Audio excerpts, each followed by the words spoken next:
Alright, guys. So I had a very interesting conversation with somebody who does ride sharing abroad, in America to be precise. So he doesn't really work with Bolt, Uber in this case, or Lyft, but he works with a taxi company that operates almost like Bolt and Uber.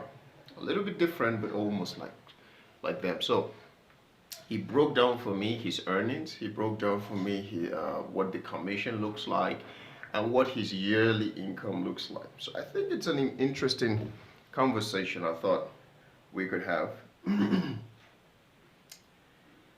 All right. So first things first, I was kind of trying to know what is the commission like. First things first. And he said at the moment he doesn't work for Uber. He works for a taxi company, and they also have an app, the way it works, but it seems like they kind of like assign you trips. Okay, I don't think we got into that, so let me not explain what I'm not very certain of. But it's a taxi company. They also have an app, and for a lot of them, they get paid via online. Very few people pay in cash over there, according to him. A lot of people would pay you online.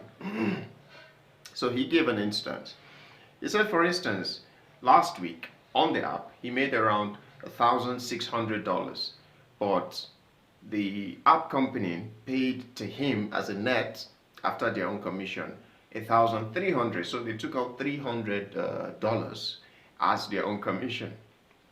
So and then he went ahead to explain that for those who work with Uber and Lyft, sorry, for those who work with Uber and Lyft, it seems like the commission ranges from around 20% all the way up to 50%. It's very fluid. From one driver, you could get so much in commission payment. From another driver, not so much. So I've actually seen videos about this on the internet, about how the commission is not static. However, the company says this is how much we take in commission. They never say we take from this amount to this amount. And I think that's the same reality we're seeing in Nigeria today, where Bolt will tell you it's 20%, Uber will tell you it's 20%, but then when you do your calculation, you're landing at 23%, 27%, and sometimes you're actually getting the 20%. It's crazy sometimes. So they're not really being forthright about how much commission.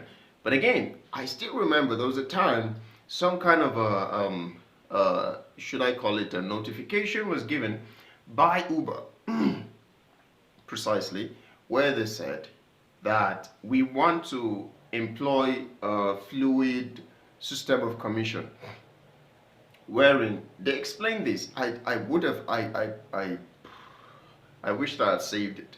I just didn't think too much of it. I just glanced through it for a little bit. It came in the Uber notification. This was like last 2 years, 2024. They sent this. They said we wanted to employ a system where the commission paid by a person, by each driver, is dependent on the distance to the pickup location. Something around the premise of that. It wasn't very clear. It wasn't very precise. So I didn't really pay too much mind to it. But apparently they did implement it. However, when they sent it almost like a survey to understand, are you guys on board or not? So anyway, ultimately, they stuck with the fluid idea, commission idea. Now, he said he doesn't work for Uber or Lyft specifically because their account get deactivated for very flimsy reasons. The moment a customer complains or something like that, there is always a deactivation that happens, and to reactivate is one hell of a thing. So a lot of people are not very successful when it comes to reactivating their account. Again, just to corroborate his story, I have seen this also on the internet, where a lot of the time when there's an issue with an Uber driver and the passenger, they always want to make a video, because apparently the company, the ride-hailing company, always go along with whatever the customer is saying, much more than what the driver has to say. The customer just has to I don't know, make some complaint of some discomfort, and then the driver is being queried, the driver is being suspended, something is going to go down, just because they want to keep the customers happy. That makes sense in the business world, don't get me wrong, but ultimately it seems like there has been too much false or falsified complaint that the drivers now make videos. I guess when it comes down to like, oh, you've deactivated my account, and then the Uber people go like, yeah, because this and this and this complaint is what we got from a customer, then they can present a video and be like, no, this is exactly what happened, not that.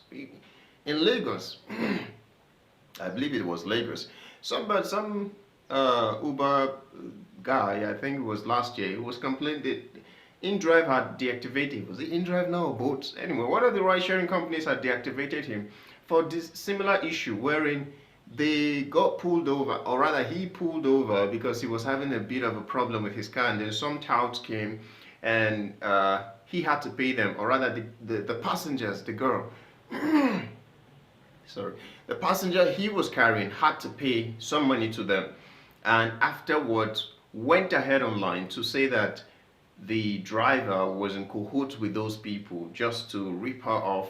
Some story, man. It was kind of weird up until we heard the driver's side of things. We then understood, yeah, no, he did nothing wrong, you understand, but then he was already penalized for it even before he got to share his own side of the story. So that is something that is very obtainable.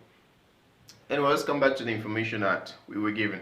So he gave an instance also for weekly gross income. He said he gets around $300 to $400 per week gross income. Okay, this is when commission has not been taken out, but I believe fuel has been taken out at this point, but commission has not been taken out. So he makes around 400 to 300 per week.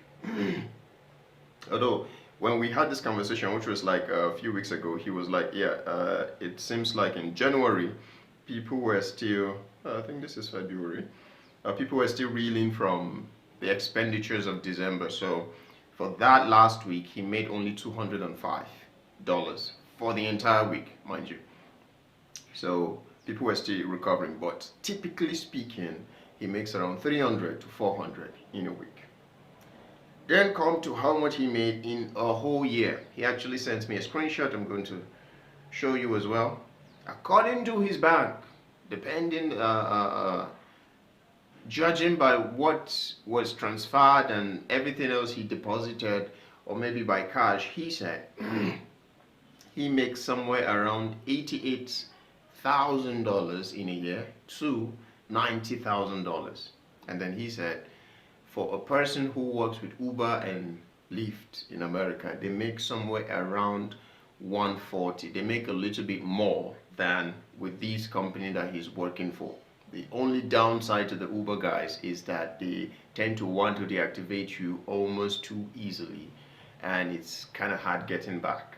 All right, so that is the breakdown. I think, yeah, I think that's pretty much the idea. So for him, for the entire year, you know, we had a video made about how much we made in 1 year, but for him, he's saying around $88,000 to $90,000 USD. All right. I mean, this is fairly obvious, but again, it might not hurt to say. Don't get too crazy about these kinds of numbers.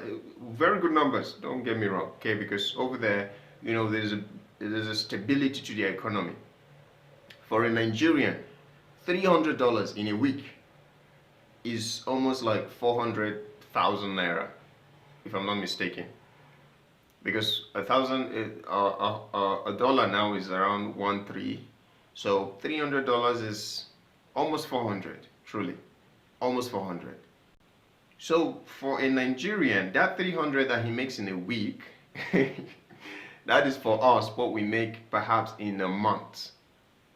Okay, so their cost of living and everything else is a little bit on the high side. That's actually why it seems like if you can earn in dollar, you would actually be, you know, you'd be living well. So if he earns up to 90,000 in a year, that is way above what we would earn in our own 1 year. But then his own expenditures, bills are a little bit more.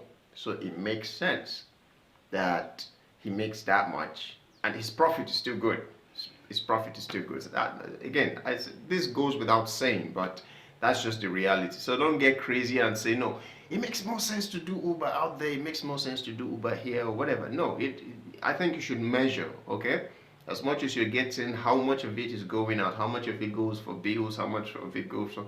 I know somebody in Canada who he got a car for Uber, and all these cars, it's never just yours. There's a car payment, there's a house payment, there's a rent payment, there's the bills and bills and bills. But that doesn't mean it's a bad system. It's a comfortable system. Let's put it that way. Okay, it's a comfortable system. Kudos to them. I'm just not a fan, but kudos to them. Anyway, all right.